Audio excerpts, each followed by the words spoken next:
o 25º dia da quarentena em preparação à Semana Santa, ao domingo de ressurreição, ao domingo de Páscoa.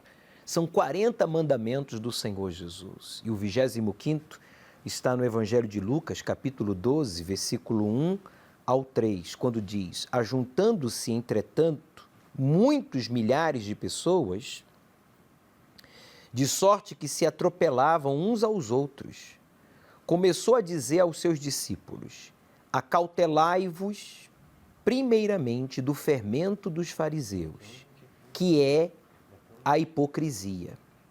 Mas nada há encoberto que não haja de ser descoberto, nem oculto que não haja de ser sabido.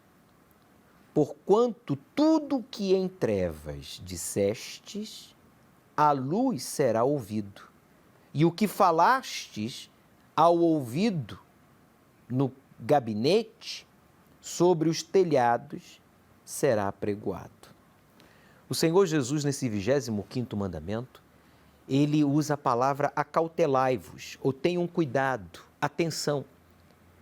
A única vez que o Senhor Jesus mandou que nós tivéssemos cuidado foi em relação aos falsos profetas, aos irmãos, aos religiosos, aos que se disfarçam de pessoas de Deus, crentes, pessoas fervorosas, mas que no seu íntimo não são, porque não obedecem, não praticam, não vivem aquilo que falam.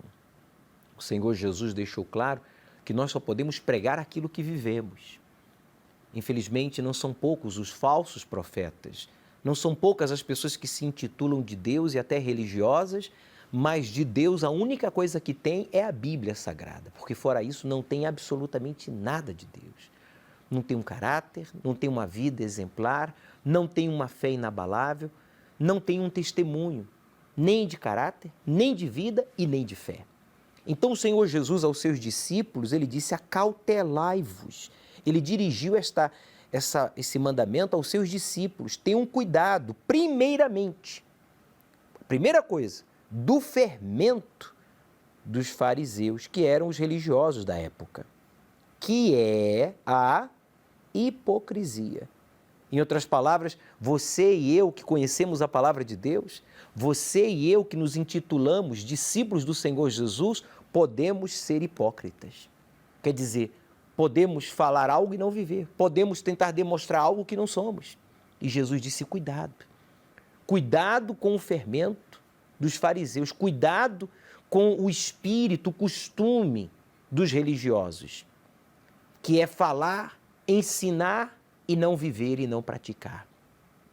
Porque isso é perigosíssimo, disse ele, porque não há nada encoberto que não haja de ser descoberto. Quer dizer, tudo está à vista de Deus, Deus sabe de tudo, Ele está vendo tudo e analisando as atitudes e as intenções e absolutamente as nossas ações. Nem oculto que não haja de ser sabido. Quer dizer, todo mundo vai ficar sabendo. Quantas pessoas, ex-bispos, ex-pastores, ex-obreiros, ex-membros, a exemplo da Igreja Universal, que tem milhares, como diz aqui o texto sagrado, muitos milhares de pessoas, muitos milhares. A Igreja Universal que tem milhões, bilhões de membros. Quantos infelizmente, pecaram e achavam que ia ficar por isso mesmo? Pessoas que mentiram, adulteraram, tocaram no sagrado, pessoas que fofocaram, se rebelaram contra a autoridade de Deus e achavam que ia ficar por isso mesmo. Ignoraram a gravidade do seu pecado e não assumiram, não confessaram a Deus, nem buscaram ajuda na liderança, provando assim que não havia arrependimento, mas sim medo. Porque quando há arrependimento não há medo, há segurança. Eu estou fazendo o que Deus quer que eu faça. Estou reconhecendo, confessando e abandonando o meu pecado. E por isso eu assumo as consequências, como fez Davi, como fez Pedro, como fez homens e mulheres no passado e no presente fazem ainda. O arrependido sim faz isso. Já o hipócrita, não, o religioso, ele valoriza mais a sua posição. Não, eu como bispo, eu como pastor, como esposa, como obreiro, como evangelista, como membro da igreja há tantos anos, como que agora eu vou confessar esse pecado, assumir as consequências, vão me remover dessa posição que eu tenho? Eu vou perder status, eu vou perder posição, eu vou perder... realmente, você vai perder com os homens, mas ganhar com Deus. E quando a pessoa, ela não quer perder com os homens, então é porque ela já perdeu com Deus.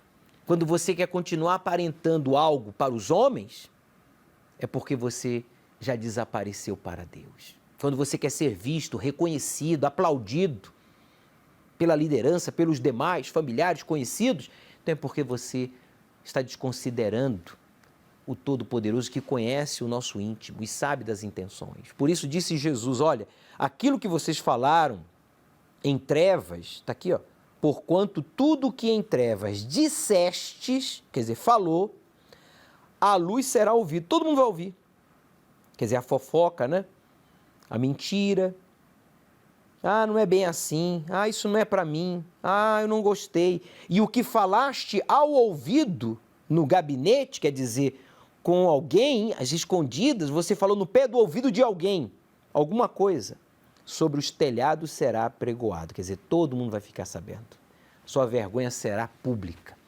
Meu abico, minha bica.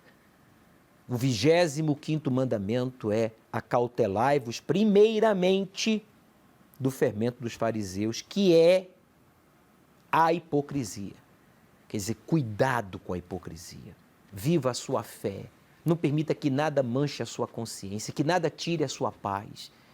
Errar, você e eu estamos aptos a errar pela nossa natureza, mas com temor, com devoção, com respeito. Deus nos guarda, Deus nos livra. Você se desvia do mal, você foge da aparência do mal. Mas caso você tenha errado o pecado, não fique aí prostrado, se condenando. Não se isole, não se exclua, não se afaste das coisas de Deus. Pelo contrário, assuma o seu pecado, seja você quem for. Bispo, esposa, pastor, levita, obreiro, membro da igreja. Seja você ou não membro da Igreja Universal, reconheça o seu pecado, confesse o mesmo, abandone, fale com quem de direito, se envolve outras pessoas, fale, peça perdão, assuma as consequências do seu pecado e você será perdoado, você será restaurado. E a glória dessa última casa, se você já foi usado por Deus, ouça, preste atenção, se você já foi usado por Deus, se você é um discípulo do Senhor Jesus, então saiba e creia que essa promessa se cumprirá. A glória da última casa será maior do que a primeira. 25º mandamento dos 40 mandamentos do Senhor Jesus. Faltam 15 dias para o domingo de Páscoa, o domingo de ressurreição. Viva a sua fé, mesmo diante dessas limitações devido a esta pandemia, a quarentena e tantas outras coisas que estão acontecendo ao mesmo tempo a nível local, nacional e mundial. Não se desespere, Deus está no controle. Tenha experiências com Ele, não murmure, não blasfeme, não renegue e muito menos, não negue a sua fé. Até amanhã.